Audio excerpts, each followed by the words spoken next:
This is going to be a VOD review of a Dazzle mid. The user said that he wants to have a focus towards what he can change in the later areas of the game. He knows that there's a couple of bad team fights, but the late game felt especially weak. Just immediately off the bat, I'd see that this is a 56-minute game, and the score being 60-61 kind of tells me you guys kind of like won the early mid game, but like halfway through mid game or towards the end of mid game, you guys couldn't close out the game, and therefore you guys just got steamrolled because DK, Invoker, Marcy got farm, got items, and they were able to like deal with your shenanigans, and suddenly were able to fight you off and actually like end the game and come back from there. That's kind of the problem with an unusual pick, especially like a Dazzle mid. Dazzle mid was very popular I would say a couple months, but maybe like a year ago, mainly because he can actually snowball so hard and so fast off of like his strong items, to the point that Dazzle had to be reworked like twice, as well as just getting a lot of nerfs. Since he is post nerfs and post reworks, he's going to be a little weaker than what you would have seen like last year. But that said, we can go ahead and see if you could have like won the game or end the game earlier than 56. And since that is the focus, I'm kind of just going to zip through laning phase because I don't really care about laning phase. Hopefully there is some things you could have done like different in the early mid game to actually like get a bigger lead or use your lead to make it even bigger. Do you want to see my magic hat? Man, it's cut so much stuff. You wouldn't even believe me. Seriously. Nice reward. Show you. Like, but you'll have to wait. Even you're in the back, and you don't even know it yet. That's not right. Hold on, I'm curious. Okay. Because I know every time I watch high-level mid games, high-level skill games, they are constantly. Can I do this? I cannot do this. All right. Also, gonna have the persistent range indicator. They are constantly just throwing attacks into each other, even to the point of like trading like half their HP like in the first wave. That's not right. It's just you and the Invoker just kind of respecting each other. Nice, you got that deny. And especially since you went for the poison touch level 1, I know it's gonna be iffy. That's where like watching like actual different replays, different pros, and seeing like if you could have done anything different here. Like right off the bat, I can just see like you, Dazzle, are against Invoker, who is a range hero, so that means it's gonna be really hard for you to get poison touch. Maybe it would have been better if you went for Shadow Wave, just so you had that that AOE damage for the for securing the CS. Because at least that way you were able to use your mana instead of just sitting at full mana and like not utilizing that mana regen.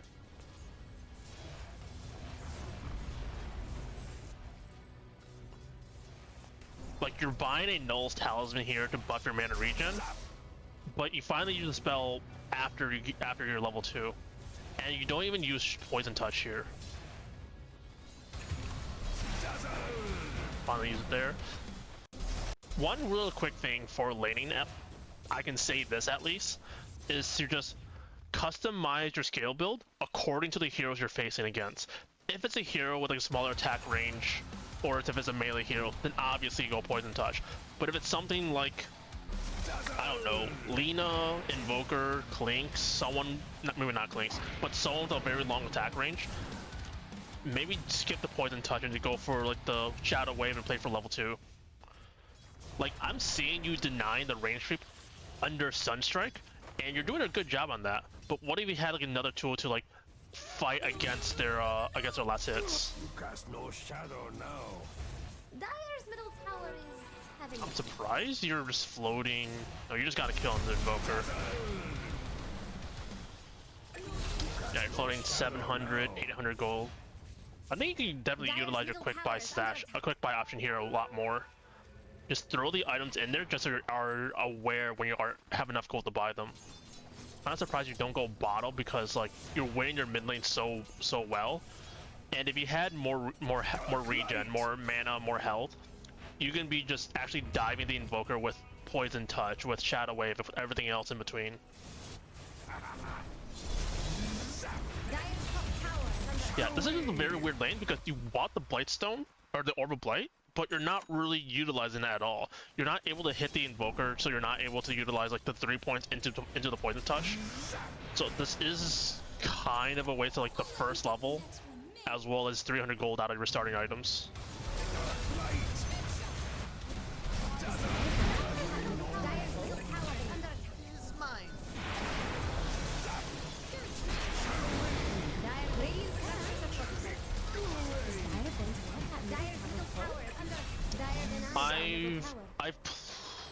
I've done a bit of learning with Dazzle. I'm actually surprised you got the tower there.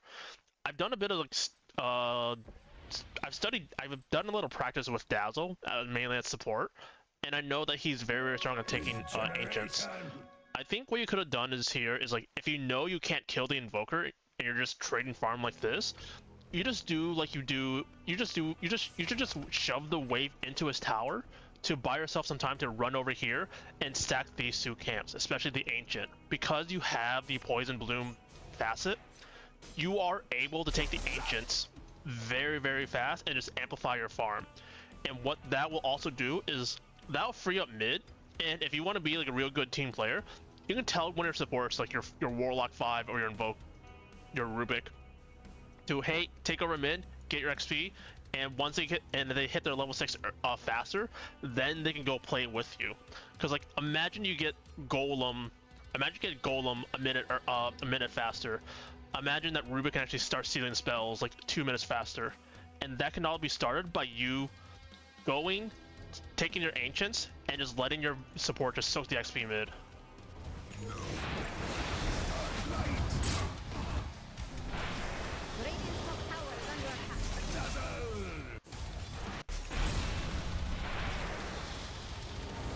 Oh, you just CP some.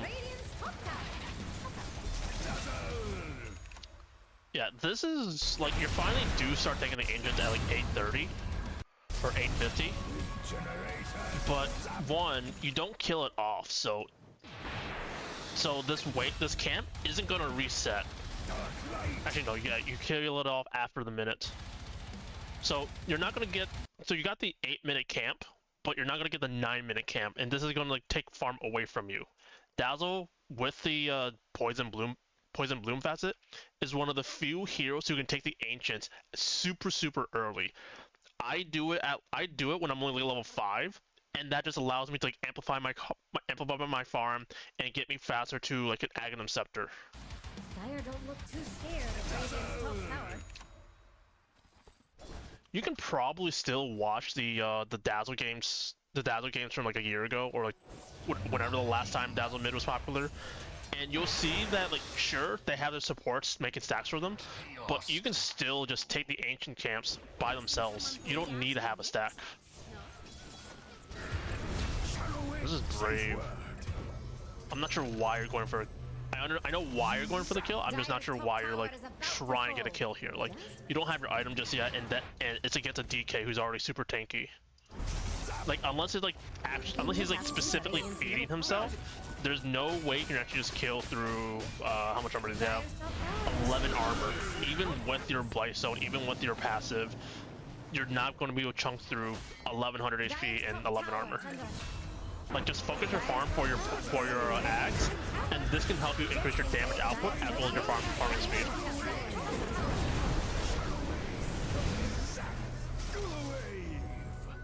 Because if you were able to just take the ancients like pretty regularly, even stack it for yourself, as well as just like not chasing for a random kill, you could have gotten your Ags at like 12 minutes instead of, I'm gonna guess 13 here.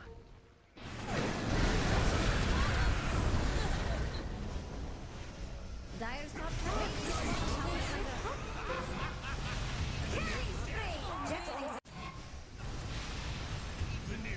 Wow, why is your aim's fighting without the Battle Fury? Okay, he's probably got a good spot. Is Dire going to have full? Tough. Nice. One thing to focus on, I will just point this out because this is these kind of decisions is going to be what helps you like amplify your farm and be able to close out the game at 30 minutes. You just want a big team fight here. You guys kill 3 heroes and lose 2. And even then, AM doesn't matter because he's not going to be part of the game until like 25-30 minutes because it's a fucking AM. Like, this is a good call. You walking up and clearing this wave with your Shadow Wave. How? I think you say after? Never mind, you just didn't walk away. Yeah.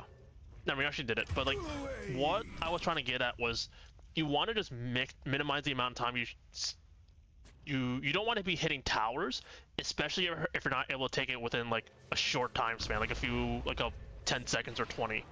Because the time spent hitting a tower means gold. That's not means that you're not hitting creeps to get gold. You don't get value out of hitting a tower until you actually fully destroy it. But it takes so much longer to destroy a tower than it does to clear like 3 camps, 4 camps, and then even a wave. You're awkwardly just with 3 of your teammates because you kind of TP down there. That's fine. I want you to just go farm. If killing you is wrong. Like, you have your ags, this is strong, but like, you just need to farm.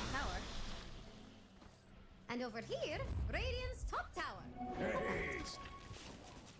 Like, especially with Poison Touch and your ags, you can take the Ancients so fast. Like, you can get kills like this, that's good and all, but it's like, it's not a guarantee. It's not a super safe play because you're kind of just running into them. You don't have a frontliner in case they have the heroes that can jump you. In this case, it would be like the Marcy.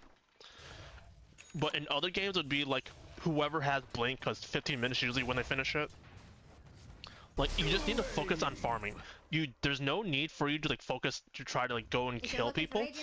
Just get your farm, secure your farm, try to clear the Ancients every time you can. And then if you do want to like take over the map, just like farm like the wave and then just in the area nearby. I do see your Rubik and your Warlock are following you, so this is a very good, easy way for you to like coordinate your plays.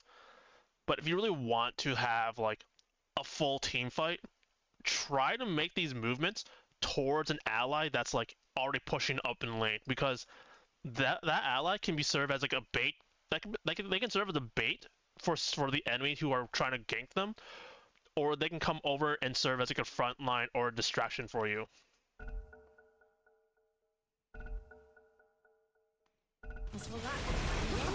Kill the Marcy, that's really fine. I like the blink. Yeah, I noticed this, but you just need to carry a TP scroll on you at all times. Like, AM, despite being an AM, he's not the fastest farmer, so there's going to be quite a bit of farm just like being left about. Especially, again, and I cannot stress this point enough, the ancient camps. If you're able to like just take this ancient camp, there's another one further up if you push out the lane. If you find yourself in the bottom half, there you have this as a cure, and you could probably like steal theirs if you're like super strong enough. Yeah, don't be hitting the tower. You're not strong enough. You aren't able to kill the tower at all. This is fine. This is sketchy. Yeah. Whatever, he's dead.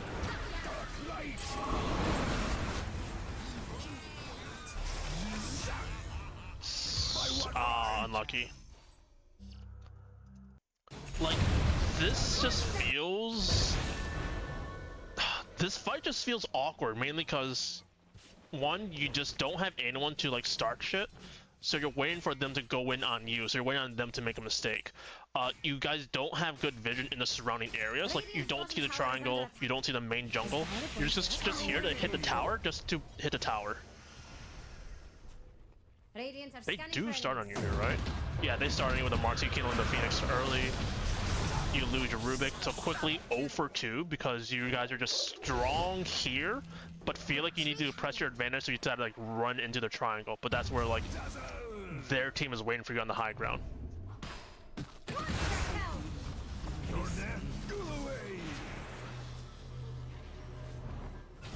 AM shows up. Like, yeah, AM's playing interference like I was describing earlier.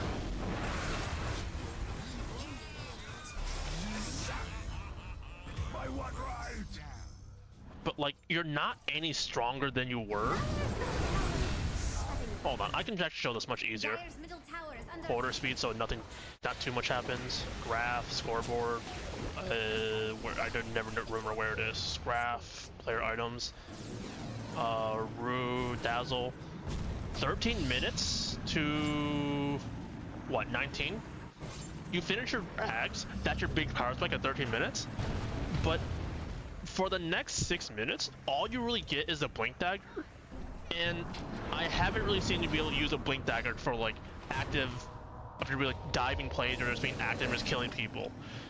It's kind of just been like your mobility, just like moving around the map. But that's not how Dazzle wants to use his blink. Dazzle wants to use a blink off of like knockdown projection, just so he can jump the back lines. But that only works if you're able to force the enemy into like into a weird spot on the map. And then when they're disorganized, that's where you can just jump the back line. Your teammates able to go in with you. You burst like their supports, you burst whoever that you find, and then you just play cleanup on the rest of their team. Like, I think your draft is very playable. It's just dependent on if you guys can jump the same target together. You have amazing jump with Dazzle Blink, AM, Phoenix has dive, and then Rubik and Warlock have big cast range. If you're able to just use all of your big catch and big jumps, you can just burst a hero, back out, bait them to chase you, and just repeat that again.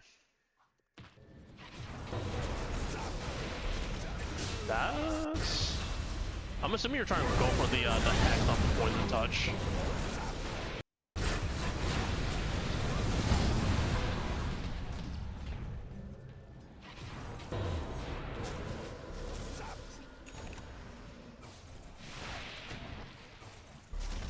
This is a very weird blink because like suddenly you're just stuck here. You can't go any further. I think it would have been better if you like blinked forward and then ulted. Radiant's top tower is under attack. Dark light. Just a touch. But that's just that one play. Top tower. Like, take a look at this. I've harped on this like 2 times already. It's 20 minutes into the game. When did I start talking about hitting the tower and just not getting value out of it? Like here? Maybe not this far back. I know it's after your ags. Here, yeah. 13 minutes is like when you're in a position to hit the tower, and you don't take this tower for 7 minutes at least, because that's when I decided to go back. And like, yeah, you're winning the fights here, you're killing heroes, but the tower still stands. This is how you're able to close out the game.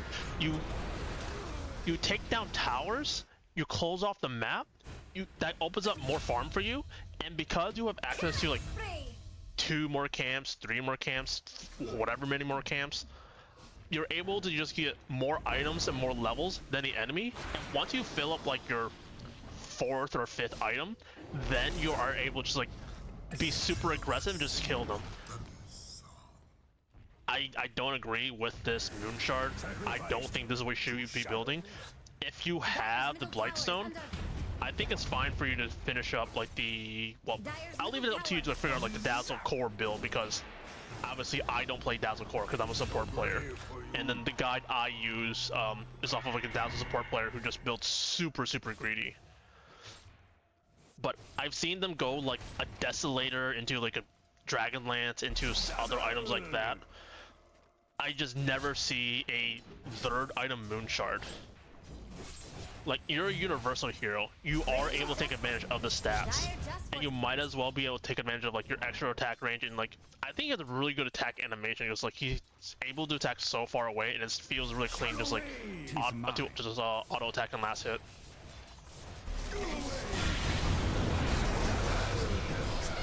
Yeah, that's just an awkward play. Like, you touch a tower at 13 minutes. It takes you 8 minutes to actually just kill this tower. Instead of spending that 8 minutes constantly running back here and taking the fight with 3 heroes with you, because you're sharing the farm together, use that time to split up, take over the rest of the map, farm up, and then at 20 minutes you're going to be like you're going to be done with your third item. Your support's going to have other things. Your core has had time to farm, and then you're able to just like snowball and win the game and end the game off of that. Like, you're very, very strong. Like, I'm giving you the credit for how you're playing the game here, for your objective your focus on your objectives here. But you're not strong enough to end the game. Like, look across your team. Your anti-mage, he has a Battle Fury. Well, actually, yeah, you're like low divine, so you should understand like how the other heroes want to play the role. Your anti-mage, he has a Battle Fury to his name. What else? Battle Fury is strictly a farming item. Your offlane Phoenix, he has a Spirit Vessel. What else? This doesn't really help him survive anything. And this is just for him to kill heroes, not to hit towers, not to kill waves, nothing about that. He only has one item. Your supports, Rubik has a Blink Dagger, that's for jumping and catching and just stealing. Not really great since no one else can really deal damage, because again, your carry only has Battle Fury, and then you, like I already mentioned, you only have Ags and Blink for your damage. And then your Warlock went on Might, which is whatever, but he has a Glimmer Cape, which is like a defensive focus item. You guys are pushing and trying to end the game here when none of you have the items or the farm to do it. And like, I'm not surprised why it took you guys 60 minutes to lose the game. Or I'm gonna spoil myself here. Or why the graph looks like the way it did. Like, your heroes are very, very strong. I can see that you guys are very... Just fast forward after you die, so I have them quiet. Like, your heroes are very, very strong. And I can tell that you guys, all 5 of you, are willing to play together, to play for the objectives, to play for each other. Because you guys are easily winning for like the first, what, 46 minutes here? 45 minutes? But because of how the drafts are, yours being more early game focused and theirs being more late game focused, you guys fall apart in that last 15 minutes and you guys lose the game. Like, I don't need to watch the rest of this 40-minute game to know that you are just going to be constantly running at them, because that's what you've been doing since 10 minutes. Ever since laning has finished, you just been running at the enemy heroes, not even trying to think like if it's a good play for you or like if that's going to increase your farm intake. And like, this item, this build, yeah, if you're winning, I'm not really going to complain, but this is not a good item build. I think his name is still Dazzle in the server, but if you want to ask him about about potential item builds, you can ping him and ask him like, hey, what are good items for Dazzle core in today's day and age of March 2026? He plays a super offensive, aggressive Dazzle support that he just effectively turns into the carry. Not a fourth core, he turns into the carry up for his team. Because I clicked on his games, I clicked on his profile and I've seen his stuff. He'll end games as Dazzle 5 with like Aghanim Scepter, Daedalus, Phrasma, Nullifier, Scotty, whatever else. Like, this is his guide that I follow when I'm in the mood to play Dazzle, but I don't have that aggressive playstyle. I don't have that aggressive playstyle like drilled into my bones. But because you are core, you can copy something off of this, and that way you're able to actually like have better like stability and consistency across your games. I do not want this. How do I turn this off? There we go. Like, despite you guys winning the game at 7k up at 24 minutes, you're neck and neck with the DK and CS, and because you're fighting so much, you're dragging your AM into these fights, so he's not able to farm.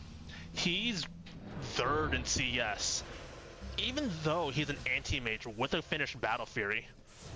Like, he's able to just help you join these fights and be like, play interference because he's sacrificing his farm for you, for these plays, for these fights. If you were able to actually close the game off of his sacrifice, then I'm not gonna complain about him making these moves or you kind of like dictating this pace. But if you guys are like dying in like these big team fights, and if you're taking your carry's time away to farm and like do this for you, then that's where you can actually have improvement. Yeah, you're probably just looking at like all the KDAs, like, oh my god, my anti-mage is 978. Why is he feeding? Why is he so low level? Why does he have so little items? It's because like he's being dragged into these fights that are happening constantly. Like, there's no downtime for him to just think like there's nothing going on. I will just go farm. You're just dragging him into every fight that happens. Like, I'm not gonna be surprised if like, yeah, you guys respawn, suddenly a fight breaks out. AM has gotten used to the pace of the team, so he's going in. That's my like justification. But because he does that, he's died 1v2. I see Invoker BM pausing, and then Warlock TP's in late because like he's respawning plus a longer TP. Same with the Phoenix. By the time they come in, AM's already dead. People are leaving. They only get a kill on the Phoenix. You get a revenge kill on Skywrath, but it's also like this entire play bottom was so forced because that was the pace of the game you guys dictated for like 10 to 25 minutes, and he's not able to focus on farming. Like, usually for a carry, he's like working on his third item, and he's able to go like, a little more greedy. For AM here, he's feeling he needs to go BKB. And what about for you? You feel, because you've been losing, you need to go defensive item like the Yule Scepter. Like, imagine instead of like this Moon Shard, you had a Desolator, so you actually amplify your physical damage because you're all physical. Or you can have like a I never remember how to build Pike, a Pike, so you can actually hit from further away, or like anything else. Like Moonshard means you can hit faster, but that doesn't really mean much if like your attacks don't really deal that much. Like, I don't know how many games you have on Dazzle, but a lot of your damage is going to be coming from just your Shadow Wave spam. Like, especially with the Ags. Like, yeah, I've seen enough of this game, but I can show you real quickly. Dazzle here, demo. I'll change fast. Actually, fast, it does not matter.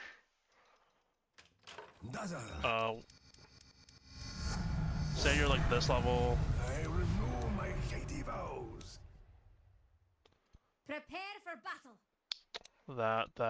That, sure. You're gonna have like this item. Blink dagger. Just something like this. I don't know. Wait, yeah, I did that fine. I don't know the item build, so you might have different items. You might have more, you might have less. But imagine you have something like this or whatever, and then like the full combo would be just like